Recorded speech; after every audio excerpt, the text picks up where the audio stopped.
msikilizaji, ni Jumatatu ya baraka ambayo ningependa kualika tukapate kushiriki neno kutoka kwa mtumishi wa Mungu Wanchegi yuko nasi hapa kwa ajili ya kutubariki asubuhi hii ya leo. Karibu na karibu na karibu tena. Bwana Yesu asifiwe. Mungu wetu ni mwema na ni mwaminifu. Siku ya leo Mungu wetu ameandaa kwa ajili ya maisha yetu. Namshukuru Mungu Baba aliye juu mbinguni kwa ubali ambaye ametutoa. Hapa tumefika wapendwa, ni Ebeneza. Sio kwa nguvu zetu, lakini ni mkono wa Mungu uliye na nguvu. Na siku ya leo namshukuru Baba kwa kuwa yeye ni mwema, kwa maana fadhili zake ni za milele na milele. Matendo yake ni dhihirisho ya kwamba yeye anatupenda. Yeye anatuanzia mema hata kama umepatana na changamoto. Na kuambia ya kwamba shukuru Bwana kwa kuwa yeye ni mwema, kwa maana fadhili zake zinadumu milele na milele. Haja kuacha. Yeye ni Mungu ambaye anakupenda. Yeye ni Mungu ambaye anakuanzia mema. Nimemuona Mungu aliye na upendo mwingi juu ya maisha yangu. Nimeamua kuendelea kwa maana nimeona mwenye hajawahi niacha, mwenye hajawahi niaibisha. Nimeona matendo yake makuu, nami namshukuru siku ya leo nikisema Mungu wetu anaweza. Nataka tumwambie asante kwa siku ya leo, kwa maana amejiandaa ili atubariki na atuinue katika jina la Yesu.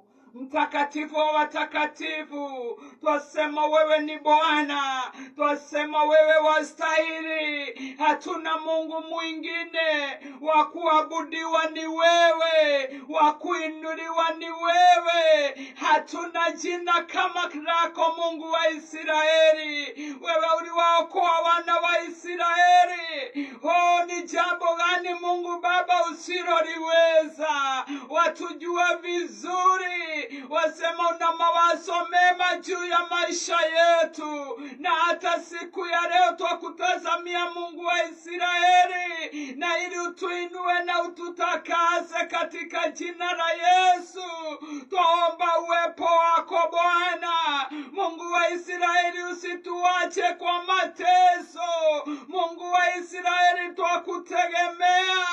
Twategemea hata kusikia sauti yako. Wewe ni Mungu huponyaye. Wewe ni Mungu ambaye watujua vyema.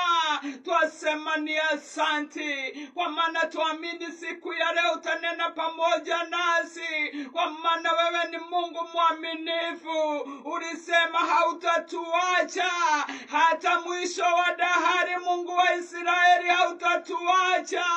Ndiposa twasongelea kwenye kiti chako cha enzi. Mungu wa Israeli, na utuinue kadiri ya mapenzi yako yalivyo. Baba, nena nasi kwa maana twakusikia. Ni katika jina la Yesu nimeomba na kuamini. Amina. Mungu ni mwaminifu. Mungu anatupenda na upendo wake. Siku ya leo nataka kuongea juu ya kujua sauti ya Mungu.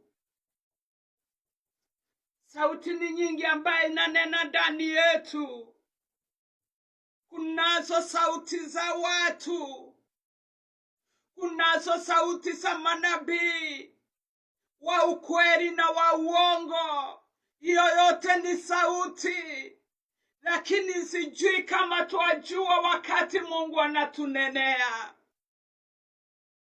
Sijui kama waelewa sauti ya Mungu. Na kama hauelewi sauti ya Mungu, unaweza enda na njia zozote, kwa maana haujui sauti ya Mungu wako. Wapendwa, ni vizuri kujua sauti inaongea juu yako ni sauti ya nani. Mwenye anakuita ni nani? Ni sauti ya nani ambayo unasikia? Hapa umefika kwa sauti ya nani? Huduma umefanya kwa sauti ya nani? Nani alikuita ndio uingie kwenye huduma?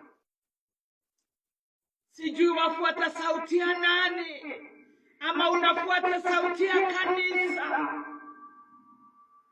Kwa maana kuna sauti ya kanisa na kuna sauti ya Mungu,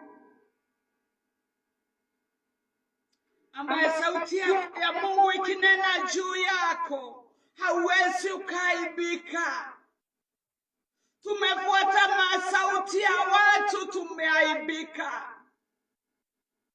Kwenye wengi wamefika kwa maana walisikia sauti ya watu, wakategemea sauti ya watu, hawakujua sio sauti ya Mungu. Wapendwa, ni vizuri kujua sauti ya Mungu wakati Mungu anaongea na wewe, kwa maana Biblia inasema ya kwamba kondoo wangu wanajua sauti yangu. Sijui kama wewe wajua sauti yake.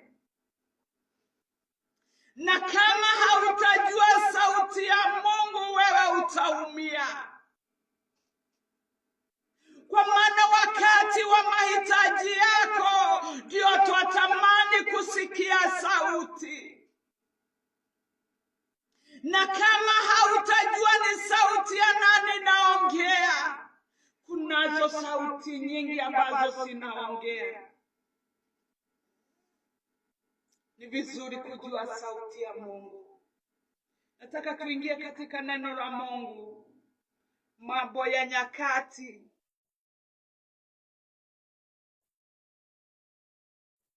Na ninaamini ya kwamba tutaelewa sauti ya Mungu. Mambo ya Nyakati wa pili 20, tuanzie hapo 15. Hiyo neno nimeinena mara kadhaa, lakini hata sasa nasikia iko ndani yangu kujua na kutii sauti ya Mungu. Kwa maana kuna tofauti ya kusikia na kuna tofauti ya kutii.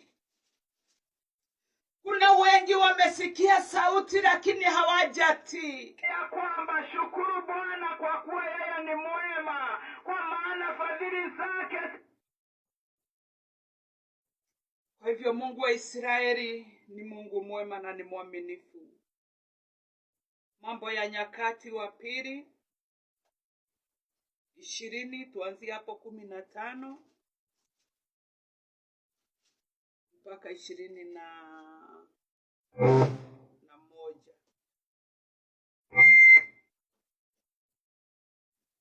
Mambo ya Nyakati 20:15 hadi 21 inasema hivi.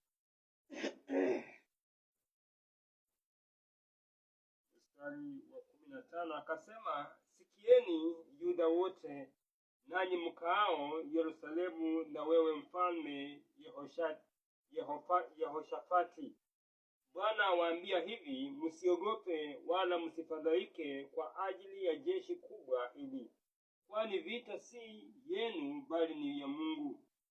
Kesho shukeni juu yao, tazameni wanakwea kwa kupandia sisi, nanyi mtawapata penye mwisho wa bonde, mbele ya jangwa la Yerueli. Hamtahitaji kupigana vita. Jipangeni, simameni, mkauone wokovu wa Bwana ulio pamoja nanyi. Enyi Yuda na Yerusalemu, msiogope wala msifadhaike. Kesho tokeni juu yao, kwa kuwa Bwana yu pamoja nanyi. Yehoshafati akainama